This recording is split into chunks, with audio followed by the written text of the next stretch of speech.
Oi, nos meus delírios pessoais dessa semana eu vou falar de Euforia. Eu sei que a série lançou tem um tempo, mas agora que eu tomei vergonha na cara e fui assistir. Então, Euforia é uma série dramática da HBO, lançada em junho de 2019. Criação de Sam Levinson, ela já tem uma temporada com 8 episódios, mais 2 episódios especiais, totalizando 10 episódios. Atualmente a série está em gravação na segunda temporada. A série fala um pouco sobre uso de drogas, relacionamento, as vivências da adolescência, fala muito sobre relacionamento interpessoal também, desenvolvimento da sexualidade e vale ressaltar que a série é classificada para maiores de 18 anos. Eu vou citar 10 nomes, como eu sempre faço, porém nesse vídeo eu vou falar menções honrosas e também eu vou falar um nome que eu não entendo para que tanto destaque. Então vamos começar a falar sobre a interpretação, que é isso que interessa a gente. A gente vai começar falando da personagem da Zendaya, a Rue, que é a protagonista da série. A Zendaya recebeu o Emmy como melhor atriz em série dramática pelo seu personagem na série. Foi merecido? Foi bastante merecido. Por quê? Porque a Rue é um personagem bem complexo. Na verdade, a interpretação da Zendaya mostra várias camadas da personagem. A Rue, ela é uma menina que é viciada em droga. O primeiro episódio já começa com a Rue saindo da reabilitação após ter ficado lá um certo tempo. Eu não me lembro agora se são 3 meses. Após ter sido encontrada pela irmã depois de uma overdose.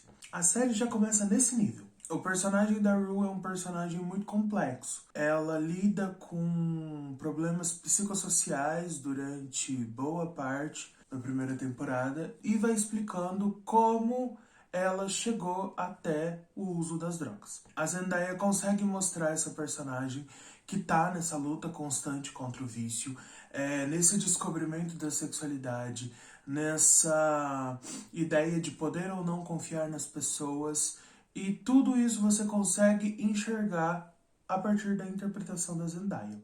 Então, na minha opinião, foi sim muito merecido o Emmy e ela foi a primeira mulher negra a receber o Emmy. Então, é de muita, muita importância.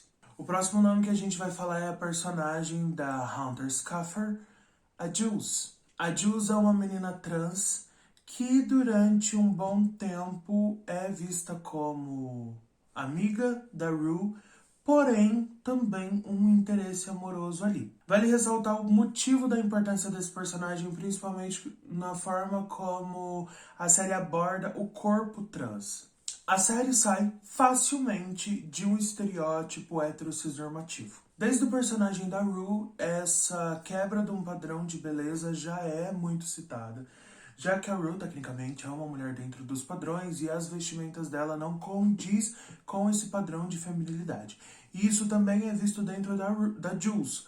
A Jules, ela, por ser uma mulher trans, ela também vai muito contra essa ideia da heterossexualidade.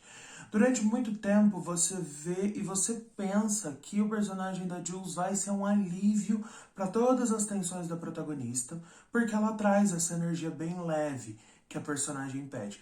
Porém, quando você vai entendendo a personagem, é que você vai percebendo a profundidade dela. E isso fica muito evidente a partir do segundo episódio especial, que é tecnicamente o 10º episódio da série, que é onde aprofunda muito sobre a história da Jules. O próximo personagem é o personagem interpretado pelo Jacob Elordi, o Nate. Ele traz o capitão do time de futebol. Ele é um babaca. Nossa! Pensa num personagem desprezível. É o personagem do Jacob Elordi. É o personagem do Nate. Ele consegue ser insuportável de ser assistido. Você vai ter um episódio contando a história do Nate e você espera, pelo menos foi isso que eu esperei, que você conseguisse entender as atitudes dele a partir do episódio dele, mas não. Nada do que o personagem dele faz com que você tenha um pingo de empatia por ele. Ele tem os problemas dele, ele tem as dores dele, mas ele não deixa de ser um imbecil. Eu só quero que na próxima temporada ele sofra. e ele se lasque, porque eu não aguento mais. E a pergunta é, como que deram tanto poder pra esse adolescente? Porque as pessoas fazem tudo o que ele quer. Age como se ele fosse um reizinho. O Jacob Elord conseguiu entregar esse personagem muito fácil, porque ele consegue fazer você detestar ele. Então a interpretação do Jacob Elord tá bem interessante também. A gente falou do Nate, então a gente vai falar da namorada do Nate, a Mad, interpretada pela atriz Alexa Denning. O meu problema com a Mad é o fato da Mad ser tão passiva dentro da própria história. Raramente toma algum tipo de atitude, ela tem essa postura muito girl power, porém, quando ela precisa tomar alguma decisão dentro da própria história, ela não toma. E isso fica visível quando passa por casos de violência, onde ela simplesmente aceita essa violência e tenta defender ele a todo custo, mostrando esse viés da vítima defendendo o agressor. É uma parte bem complicada do personagem da Mad. Ela tem momentos em que você acredita que ela vai tomar uma atitude, mas quando isso acontece é muito rápido e ela volta atrás e volta a agir como ela agia antigamente. E falando em uma personagem passiva, a gente vai citar outra personagem muito passiva, que é a personagem interpretada pela Sydney Sweeney, a Cassie. Eu gostei muito da personagem da Cassie, porém eu também acho ela uma personagem muito passiva. Ela tenta passar essa figura da boa moça, porém que tem uma fama não muito bem vista, graças ao machismo.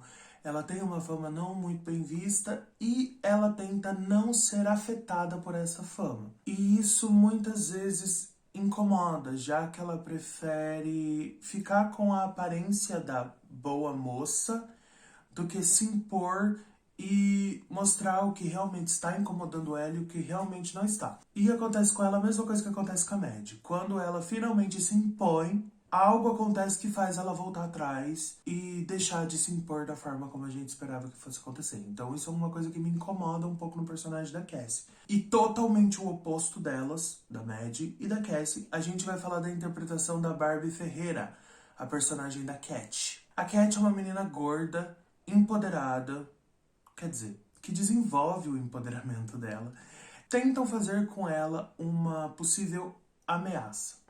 Mas ela não deixa essa ameaça chegar até ela e ela mostra que ela tem, sim, o poder de decidir como vai agir ou como não vai agir. E isso é muito interessante porque o jeito que a HBO retrata esse empoderamento do corpo gordo é muito interessante. Porque isso fala em um momento.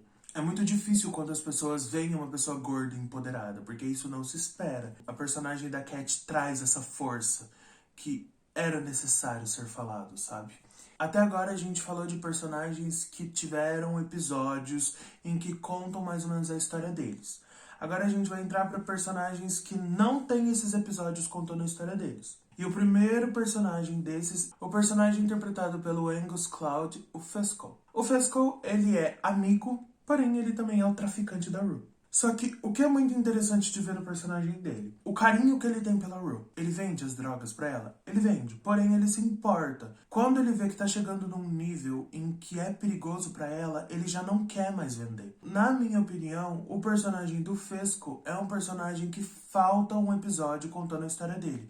Porque eu queria saber como que é ele lidando e vendendo droga pra amiga dele e mostrando que ele se importa com ela, sabe? E sem contar que ele te entrega um personagem totalmente chapado. O Angus mostra um personagem totalmente chapado e você acredita que ele está chapado o tempo inteiro.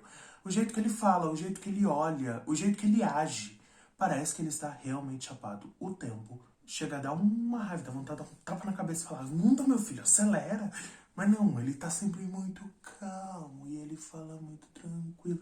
Ai, mas eu queria ver um episódio contando a história dele. Acho que ia ser bem legal. O próximo personagem que eu vou falar é o personagem interpretado pela Stormy Hage, a Dia, a irmã da Rue. É muito interessante se analisar, e eu espero que tenha um episódio contando sobre a história da Dia. Por quê? A Stormy Hage, ela traz uma interpretação muito interessante porque ela tá envolta em uma realidade muito problemática. Ela tem uma mãe que se preocupa muito com a irmã e ela tem uma irmã que é muito problemática e que também se preocupa muito com ela. Eu espero ter um episódio contando sobre a Dia para eu entender como que é essa realidade. De ter uma irmã tão preocupada com ela, mas que não se preocupa consigo própria, e uma mãe que precisa se dividir muito entre ambas as filhas, tendo uma filha tão problemática como é a Rue. A Stormy consegue entregar essa personagem dessa menina que às vezes precisa se afastar um pouco para deixar que a preocupação fique em torno da irmã mais velha. E às vezes ela é bem sufocada, na verdade, entre o controle da mãe e da irmã. Então eu queria ver como que seria as reações da Dia enquanto é isso. O próximo personagem que eu vou falar é interpretado pela Nika Williams e a Leslie, a mãe da Dia e da Rue. Por que é importante se falar sobre o personagem da Leslie? A Nika consegue te mostrar uma interpretação de uma mãe realmente preocupada com a filha. É muito interessante as cenas em que ela exige da Rue um teste de uso de drogas. E quando o teste dá negativo, como é a reação dela? Pelo olhar dela, você percebe que ela queria falar: desculpa duvidar de você, mas eu só fiquei preocupada. Só que ela não fala, mas ela te entrega essa emoção. Então, você consegue ver uma preocupação muito grande na interpretação da Nika com o personagem da Rue. Ela tenta mostrar esses momentos felizes, porém é sempre carregado dessa sombra que é o vício da filha. E a Nika consegue mostrar esses dois lados da personagem. E o último personagem que eu vou falar é interpretado pelo Colman Domingo, que é o personagem do Ali. Ele, diferente dos outros três que eu citei até agora, né? O Fesco, a Dia e a Leslie, eu não acho que tem necessidade de um episódio contando a história dele, porque a gente teve o primeiro episódio especial, que fala bastante sobre a história dele. Mas o personagem do Ali, ele é muito importante, por quê? Porque ele é o personagem que, pelo menos pra mim, eu esperei durante boa parte da série, que é quem jogou todas as verdades na cara da Rue. Independente se ela ia ficar bem ou mal, ele jogou todas as verdades na cara dela e questionou o motivo pelo qual ela estava fazendo tudo isso. E a Rue consegue entender ele, pelo menos é o que parece, porque ela percebe que ele tem entendimento e experiência em tudo que ele tá falando por ser um ex-viciado. O Ali, ele é o padrinho da Rue dentro do NA, os Narcóticos Anônimos. O Colman Domingo consegue trazer esse personagem que passa a mão, mas que também é o primeiro a dar um tapa, sabe, quando precisa. A visão que eu tenho do personagem do Ali é uma visão quase paternal do personagem do Ali para a Rue. Então a gente já falou aqui desses 10 personagens que são muito importantes para a série. Eu cito 3 personagens agora que são as minhas menções honrosas. Por quê? Eles têm pequenas participações, mas eu espero que tenha mais deles, porque eu gostei muito de acompanhar. O personagem da Maude Pitot, a Lexi, que é a melhor amiga de infância da Rue. Então eu queria saber um pouquinho mais sobre ela. O personagem do Austin Abrams, que é o Ethan, que ele é o interesse amoroso da Cat. Então eu queria ver como ia se dar isso. E o personagem do Eric Dane, o Cal. O Cal é o pai do Nate. Então, no começo da temporada você vê um pouco sobre ele, mas depois já não fala mais quase e eu queria ver um pouco mais. E agora é um personagem que eu não entendi pra que tanto destaque, que é o personagem do Aldi Smith, o McKay. Eu fiquei um pouco sem entender pra que um episódio focado na história dele, pra te falar bem a verdade. Porque se for analisar, a história dele é bem parecida com a história do Nate, então pra mim não fez muito sentido ter um episódio focado no Nate e um episódio focado no McKay, sabe? Eu aproveitaria esse episódio, por exemplo, contando a história do Fesco, ao invés do McKay. Eu acho que ia ser mais interessante pro desenvolvimento da série. Então, eu falei sobre esses personagens de Euphoria. Se você se interessou, Euphoria tá disponível no HBO Go, que lançou agora no Brasil. Então, se você se interessou pela série, corre lá assistir. Vale ressaltar que ela é classificada para maior de 18 anos. Se você gostou desse vídeo, eu peço um like. Peço também que você comente. Comente alguma série que você queira que eu fale, ou algum filme que você queira que eu fale. Compartilhe com seus amigos que podem gostar dessa série. Se inscreva no meu canal. Ativa o sininho de notificação, que assim o YouTube te avisa todas as vezes que eu lançar um vídeo novo. E me segue nas minhas redes sociais. elas estão passando aqui, mas elas também estão sempre linkadas aqui na caixa de descrição. Eu espero que a gente possa se ver na semana que vem e tchau!